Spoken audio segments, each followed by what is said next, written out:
Bom dia a todos e a todas. Eu gostaria primeiro de agradecer muito o convite. Me sinto super honrado de poder fazer parte desse seminário, de poder estar com vocês aqui pensando a epidemia e seus múltiplos impactos.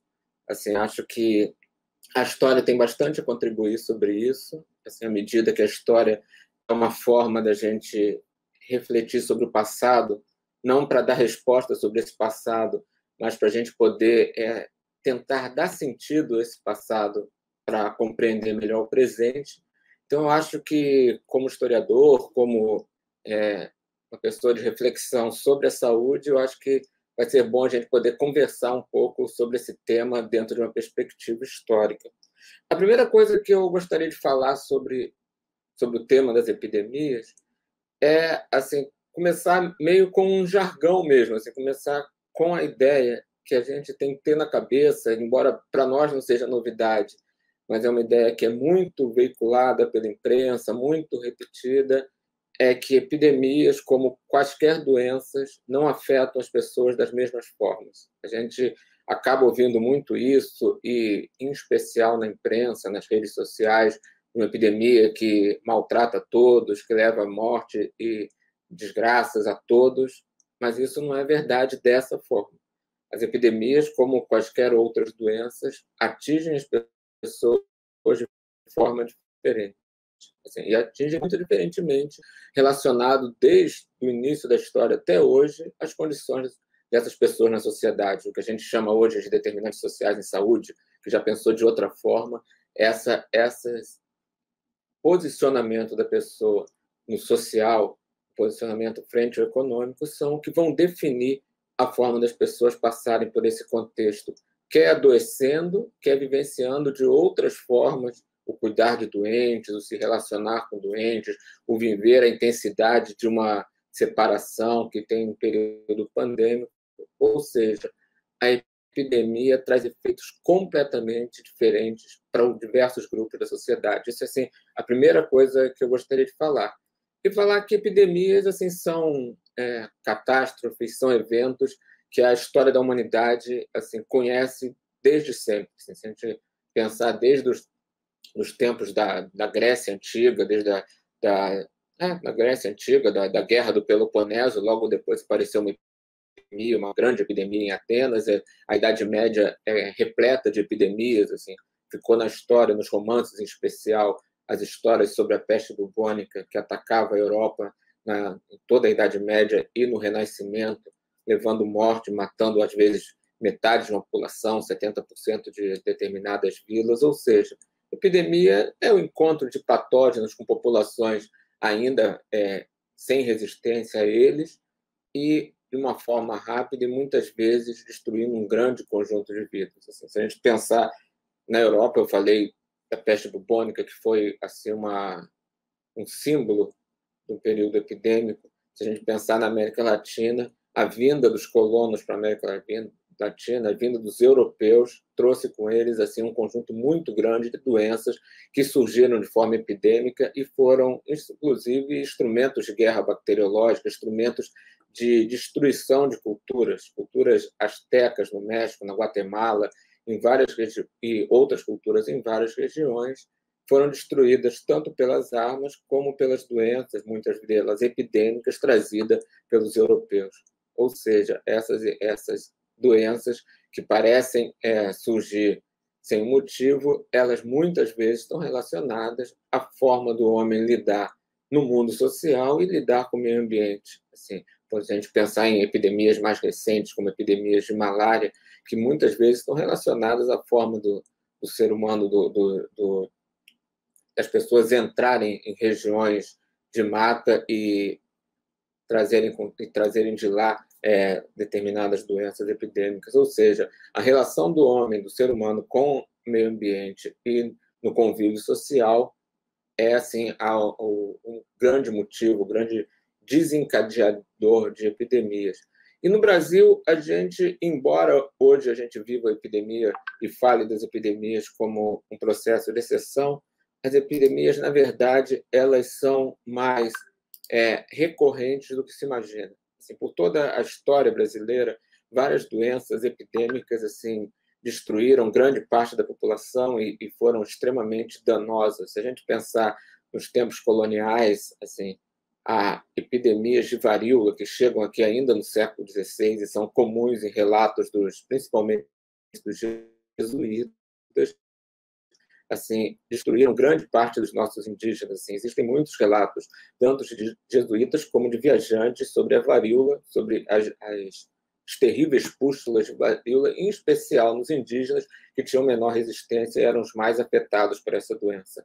Uns historiadores, viajantes famosos do século XIX, falavam que era difícil encontrar índios com varíola, não porque eles não os acometessem, mas pelo fato de, normalmente, matá-los rapidamente. Então, essa citação dos piques e mártios mostra como essa doença era violenta. Além da varíola, outras doenças começaram a se propagar muito rapidamente a partir do desenvolvimento colonial brasileiro. Não com assim, a força, com a violência que acontecia na Europa, em especial pela nossa baixa densidade demográfica, mas cada vez mais elas foram se ampliando. E o século XIX, momento assim, de grande desenvolvimento no Brasil, tanto em desenvolvimento de áreas urbanas, mudança de economia, de uma produção basicamente agrícola para o comércio também, novas áreas urbanas, novas culturas de café e outras tantas, fizeram com que assim se ampliasse ainda mais o comércio, a densidade demográfica, principalmente nas regiões do Sudeste, ampliando ainda mais essas epidemias no Brasil. O século XIX, ele é assim, em especial a sua segunda metade, ele traz muitas doenças epidêmicas, em especial a cólera, que a partir de uma grande pandemia, essa é uma pandemia que vem do Oriente a partir de 1830, se não me engano, e atinge o Brasil em várias, primeiro a Europa e o Brasil em duas levas diferentes, ela começa a ser assim, extremamente violenta, matando rapidamente um conjunto muito grande de pessoas. Outro evento que ficou muito marcado foi os relatos sobre a guerra do Paraguai e a morte de pessoas na epidemia de cólera que se desenrolou continuamente essa guerra. Assim, os relatos de um historiador chamado Toné sobre essa guerra do Paraguai e ao problema do cólera ficaram eternizados num livro chamado Retirada da Laguna. Junto com o cólera, ainda a varíola e, em especial, a febre amarela eram doenças que castigaram o nosso império no século XIX de forma extremamente violenta. A febre amarela era uma doença que, junto com a varíola, a cada ano, só na cidade do Rio de Janeiro, matava 10 mil pessoas. Era uma doença que atacava, em especial, os imigrantes, e aí a gente não pode esquecer que, tal qual no tempo presente, as questões relacionadas à forma de conter a epidemia não são questões que se mantêm, se relacionam puramente a ideias científicas, mas também ao mundo da política, as ideias relacionadas a quem deve sobreviver e quem podemos deixar morrer. E naquele período, a febre amarela atacava principalmente os imigrantes, que eram quem estava vindo, em especial devido às ideias racializadas de eugenia, que estavam vindo como braços para nossas lavouras. Nesse sentido, a busca de resultados frente à febre amarela passou a ser uma questão de honra para o Império Brasileiro e, em especial, depois para o início da República. Mas é importante a gente pensar que esse período do final do século XIX, em especial das duas últimas décadas do século XIX, é um período que o Brasil passa por intensas epidemias. A gente não pode esquecer que esse período ele caracteriza uma outra coisa no campo da medicina. Assim, o desenvolvimento, que a gente chama de revolução bacteriológica, a ideia de que a ideia e os conhecimentos que propiciam a produção de imunizantes, tanto de suas vacinas, também diagnósticos para proteger contra as epidemias. Esse processo ele se inicia no final do século XIX e passa a ter um grande sucesso no século XX. As vacinas contra diversas doenças e a possibilidade de você evitar tantas outras a partir do rompimento do ciclo das doenças com determinados vetores, com que passem a ser controladas no início do século. Esse processo dá origem ao que a gente costuma chamar de otimismo sanitário.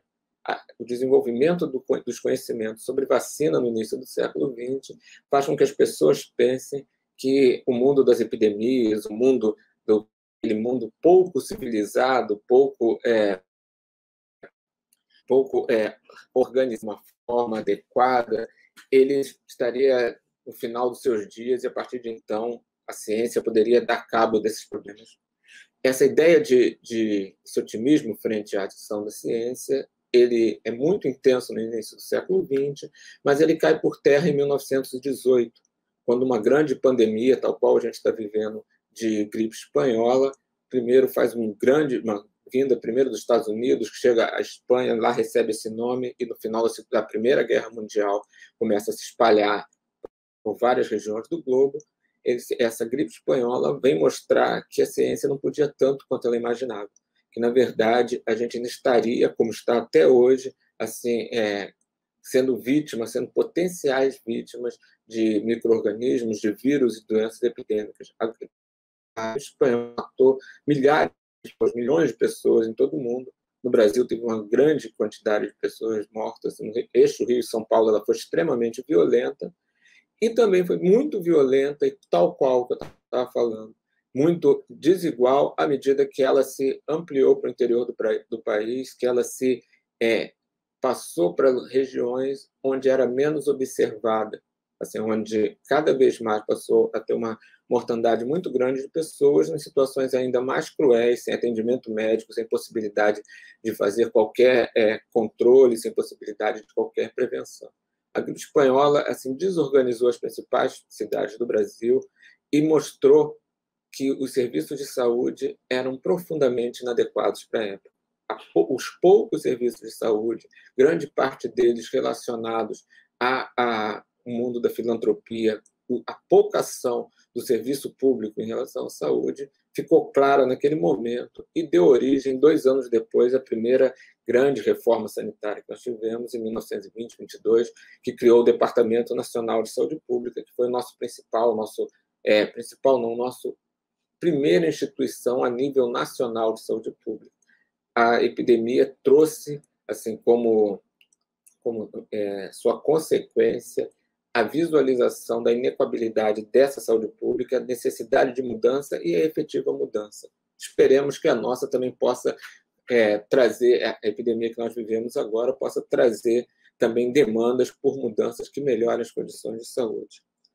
Mas, tal qual outros momentos, a epidemia de gripe espanhola ela foi extremamente cruel, ela foi mais cruel ainda com os desassistidos. A gente tem muitos estudos sobre a gripe espanhola que mostram como, em regiões pouco assistidas pela saúde pública, ela foi mais intensa e gerou ainda uma mortalidade, um sofrimento ainda maior.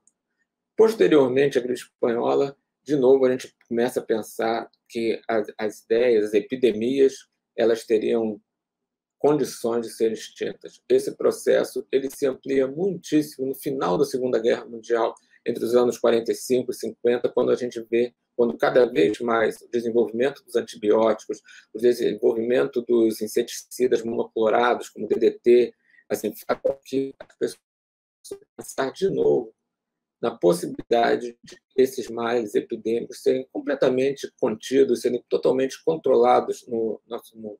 Assim, de novo, a ideia de um otimismo sanitário, a ideia de você poder controlar as epidemias passa a vigir a partir de meados do século XX. Mais uma vez, um grande conjunto de doenças vai mostrar a impossibilidade desse processo.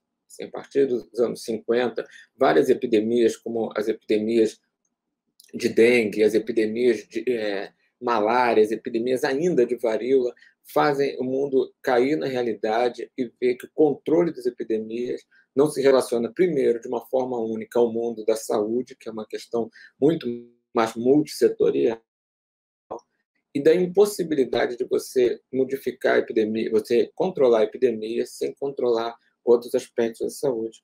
Entre esse conjunto de epidemias, eu acho que a gente tem que... algumas a gente não pode deixar de falar, que uma diz respeito à epidemia de HIV/AIDS na década de 80, que traz algumas novidades muito importantes. Assim. Entre elas, assim, pela primeira vez, assim, a ideia de que uma epidemia está relacionada a um grupo e a ampliação do estigma nesse grupo, tal qual acontecia na Idade Média e acontecia muito no passado, volta com muita força a partir do violento estigma com os homossexuais no início da epidemia. Esse processo assim, foi assim, um resultado forte da epidemia de HIV/AIDS. Por outro lado, um movimento positivo foi que essa epidemia trouxe para a sociedade uma nova forma de organização, onde cada vez mais as pessoas em maior risco passam a demandar tanto por ações políticas, tanto por ações de ciência, tanto pela pesquisa, assim, o movimento, o desenvolvimento das associações de pacientes, que hoje é uma força muito grande na nossa sociedade, ela tem, assim, na epidemia de AIDS, uma das suas bases, assim, ela surge muito por esse processo e se reforça por esse processo. Posteriormente, outras epidemias, elas cada vez mais, elas vão acontecer de tempos em tempos em nossas sociedades. E aí tem algumas questões que eu acho importantes, já começando a fechar a minha fala.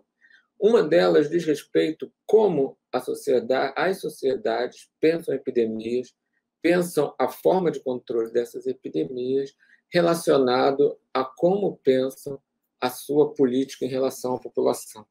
Assim, não é novidade, isso que eu estou falando aqui é uma questão muito desenvolvida por vários filósofos, sociólogos da saúde, da medicina, que pensam como assim sociedades protegem a vida e sociedades descartam as vidas. É célebre o trabalho de Foucault sobre isso, que mostra o que ele chama do fazer viver e deixar morrer.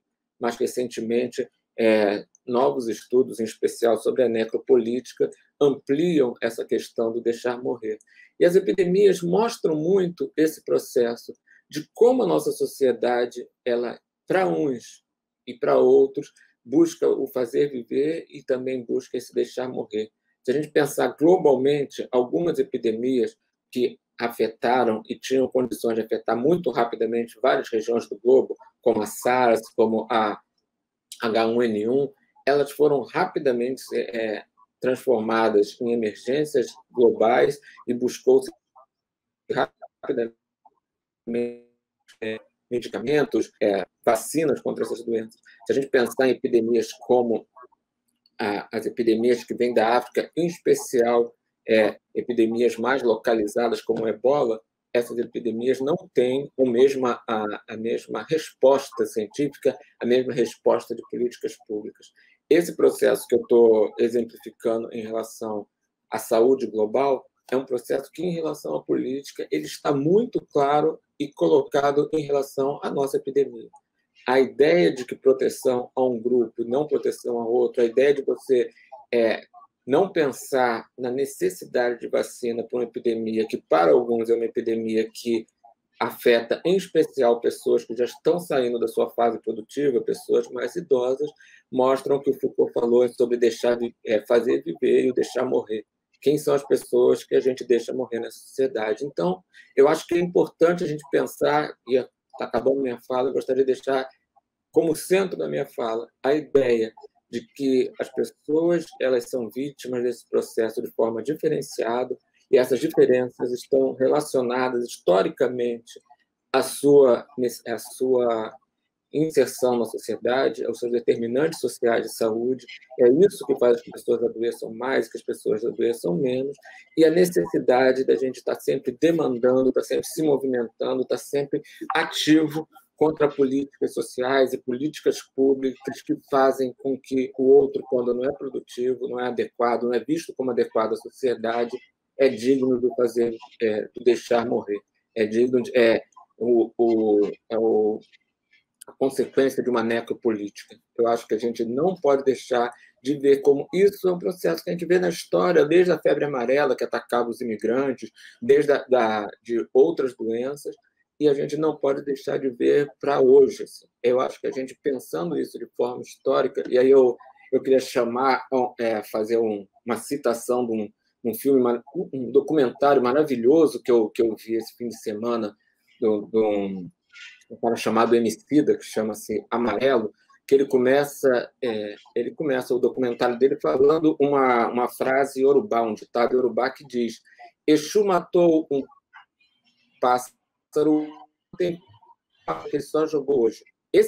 Essa fala, eu acho que ela mostra a força da história para a gente pensar o passado, para a gente apontar nossas flechas para o passado para tentar mudar o presente. Eu acho que elas caracterizam bem o que é hoje o lugar da história e a busca de mudança frente a uma situação adversa que a gente vive, e só pensando na história a gente pode tentar movê-la. Eu agradeço muito pelo convite. Muito obrigada, Luiz, pela participação.